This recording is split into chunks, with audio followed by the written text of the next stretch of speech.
Hello, my name is Kirk Paisley. I'm in my second semester here at Laurence Technological University, and this is a Research Methods ARC 5492 class, and the following will be my case study on the Williamson-Chong Grange Triple Double. In the three following posters, what you'll see is analysis and research of the discourse in poster 1. And poster 2 is the methods by which the research occurred by the practitioner. And then in poster 3 is the context that they used, or the main elements that were taken, and without those the project would not exist, or the outcome would not exist. So as we look into poster number 1, or the discourse, as we look up at the top, the main philosophy of the project had to do with multi-unit, multi-generational symbiotic living through one solid massing. And this was done so by examining different spatial prototypes in the Toronto area. Toronto is the location of the project. And through the zoning and through the analysis of the area, there were a bunch of different spatial prototypes that existed out there, from duplexes to row houses to townhouses, but Williamson-Chong decided on the fact that they wanted to analyze 4 different components, or 3 different components, into a final home. But what was so interesting about this was they combined the different spatial prototypes with different generational program clusters. And each program cluster, as they figured out, had different needs. So each generation comprised a program cluster, and for instance, the elderly couple may not need as much space as someone who has a family of 2 or 3. And so what they realized in one spatial element was that a life cycle could be achieved where each space was almost Tetris pieced together into a single structure. So while the zoning would not allow you to do a multi-unit apartment dwelling, they were able to accomplish all these generations living together in one symbiotic structure and make it look as a single family home structure. So a very interesting combination of what the research was happening. So as I looked at this, my thesis became how architecture can provide a positive impact through this overlap of multiple generations. And in the case of the Grange Triple Double, they used the built form to both connect and divide all of these different spaces. So they use public and private spaces to combine, but also separate a bunch of different spaces of the different generational program clusters. But that interaction occurred in very select areas, and they were separated into 3 separate tiers. As I investigated, the tier 1 spaces were the frequent areas, so the heart of the entire home, so the kitchen and the living room. Tier 2 happened to do with occasional spaces, so dining rooms and outdoor spaces. While they were still connected, they were not as frequently used for interaction. And then tier 3 were the rare spaces, so bedrooms and support spaces and such.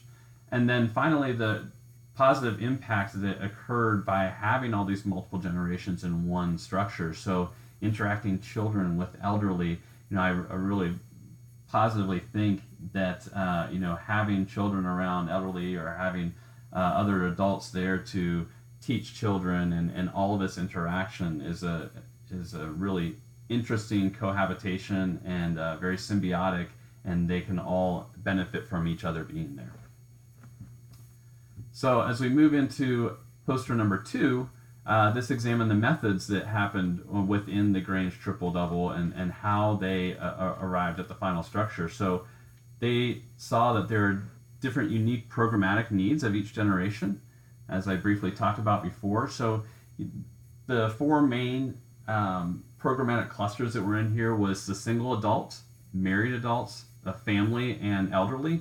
And each of them had an overlap of programmatic spaces that they were able to join together and have in the same central element, which further reinforced the idea of symbiosis. So the living room and the kitchen and support spaces were all joined together and were the central gathering place for this life cycle of multi-generations. And all the rest of the private spaces change depending on which programmatic generation you were looking at. So, my claim became that the spatial needs of each of these generations differs so that you can have all of these thriving in symbiosis in one family housing structure. So to me, this became a new methodology of examining programmatic generational needs and what that success can be with a quote-unquote family relationship in another structure. So in this case, I looked at an office building, and in an office building, there were also public spaces or joint spaces that could be an overlap in between, in an office building, their family generational elements. So they have baby boomers and millennials and Generation Xers that are all coexisting in one structure.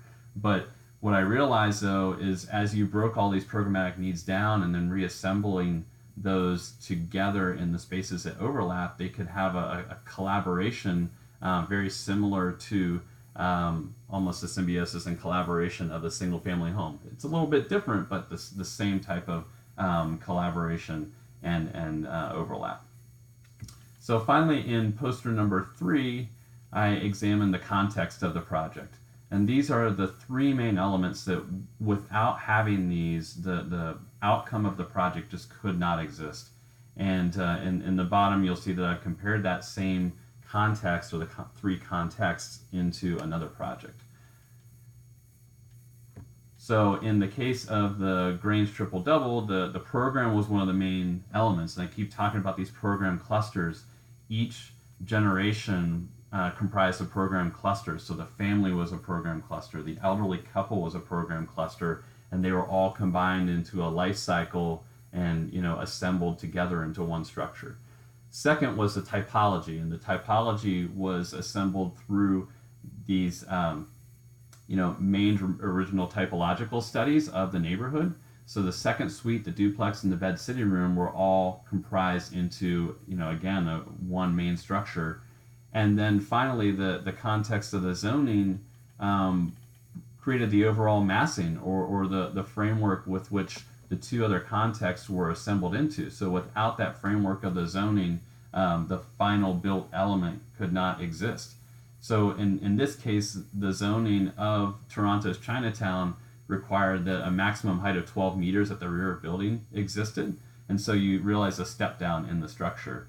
But the outcome of this was a symbiotic life cycle of program and almost a new multifamily home prototype. So all of these single family different prototypes existed in one main prototype. So in comparison to the project Generations Living at Mulgrun by Artec, they had a similar program where they had multi-generations and also different typologies, a garden flat, a townhome, a garden terrace, but they were assembling these all into the same structure. Their zoning was more a zoning of the entire massing of the site to where it was a long strip center, but they were confined by that space, and that created the final outcome for the project where all of these generational shifts were able to coexist into one development, or almost aging in place for these different programmatic clusters. And so it created multiple unique structures in this case where they could all coexist. So thank you for listening to my analysis of the case study, and I hope you enjoyed the information.